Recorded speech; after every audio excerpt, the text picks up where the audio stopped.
All Go Nicer brand cube racks are easy to assemble with patented interlock corner connectors. The lockable corner connectors hold the cubes together sturdy and strong. Weight-bearing. Each interlock connector consists of 3 parts: the 4 fingers, the center body, the top cap of thumb screw that locks the connector and the panels into a cube. The assembly is easy, starting with the 4 fingers parts to grasp the corners of 4 panels.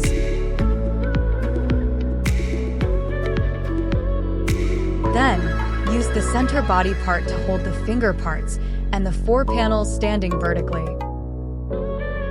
Then, lay another panel on the top horizontally and lock the 4 corners with the top cap thumb screws.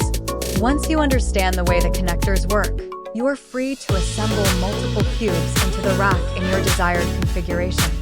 Since all the cubes are interlocked, the racks are extendable to 6 directions, including back-to-back, and can be mounted up to the wall or ceiling to make the best use of every space.